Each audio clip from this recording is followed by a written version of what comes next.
Hello there, and a very warm welcome to another edition of the program. I'm Victor Matthias. Now, every election year, debates, town halls, and rallies are usually organized so candidates can sell their ideas to the electorate so as to get their votes. While some candidates attend, some stay away. And that has given rise to questions as to whether there is a correlation between debates and electoral victory in Nigeria. And that will be our focus on the program today. But let's first take a look at the trending topics in the past week.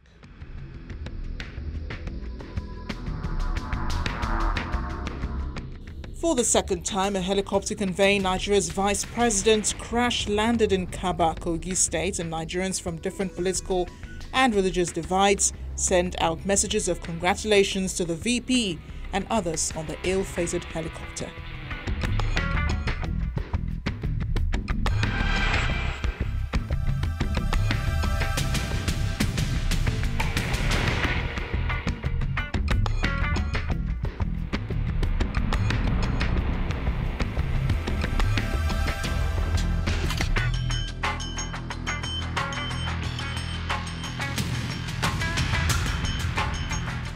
Auditions for reality TV show Big Brother Nigeria opened for the 2019 edition, and the sea of heads who showed up in various centers around the country got Nigerians home and abroad talking, urging youths to show same enthusiasm during the elections.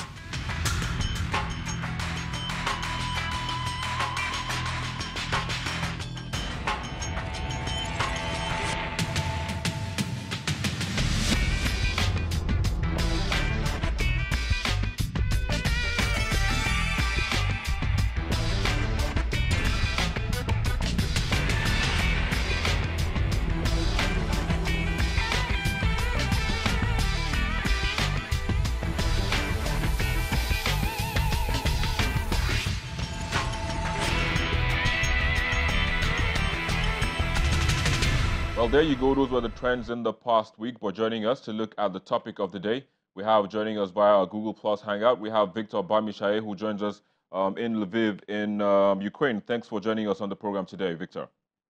Thank you for having me. It's always a pleasure. Of course. So we also have Tade Omotosho, who is joining us from Warsaw in Poland. Tade, it's a pleasure to have you on the program as well.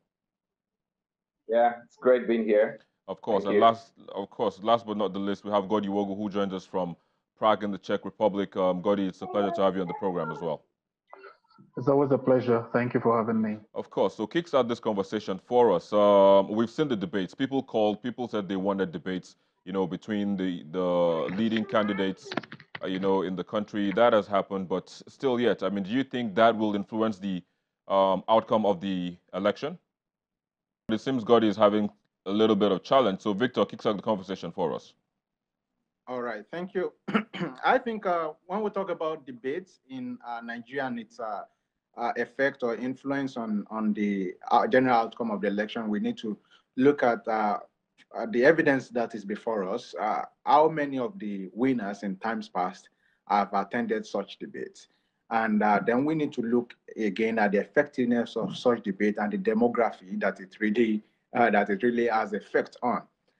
It would seem that those who the debate would profit are those who are, number one, politically literate. And when you're talking about the political literate, you have to talk about first those who are literate in the real sense of the word literate. And of that percentage, which the statistics put at about 51, 54% now, then will be taken from that percentage those who then understand concept, those who then have been able to build ideologies for themselves, because it is then that they have an ideology, they have a standpoint, and a debate is made and an argument satisfies the ideology that they've chosen. But the question is, how many people are up to that standard of political enlightenment in Nigeria to say that, okay, I have this ideology, or is it just the any way it goes? And most of the Nigerian parties are just political platforms without real ideologies themselves. So I think as of this moment, the debates have little or no effect on the general outcome. But in the nearest future, we would hope, and it is our sincere hope, and that will show our growth as a nation, that debates will really begin to determine who we eventually vote for, because it would mean So that let we me as a nation have a let me direct, just Victor, let me come in even because if you say it has no effect, but there has been that urge, like I said earlier on. You know, people kept saying we want these people to debate. So they debate. Some debated. Some held town hall meetings. Some held separate interviews. You know, where these questions were burning questions or burning issues in the country. You know, those questions were posed to them as to how they would treat them. So if it doesn't have any effect, why do we actually putting effort in trying to make these candidates to appear, in live TV debates or even in town hall meetings? as of now, and I will say that without fear of being politically correct, you're only trying to satisfy the elites.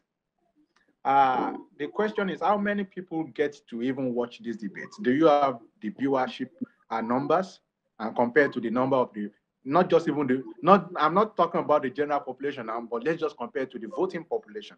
How many people get to watch the born debate? How many people are aware of it? So you find out that really it is the elites that did satisfy. I think there was a lot of publicity for that debate, and Bonn is has a lot of networks connected, so I think there was a widespread of viewership as well as publicity for that debate. Don't you think so? Well, I would love to see the data so we can compare it. For instance, Bond should be able to tell us the viewership. Maybe 11 million people watched, or maybe 50 million people watched. In any case, if less than half of the voting population got to see that debate, then you can effectively be able to draw conclusion of its effectiveness. All Now, right, let does me. that mean we should stop it? No, it doesn't mean we should stop it. It means that there's a projection and there's a growth pattern that is coming. And what we need is more educated people, more politically literate people who will begin to build ideologies for themselves. We need more political parties with ideology that are not just political platforms.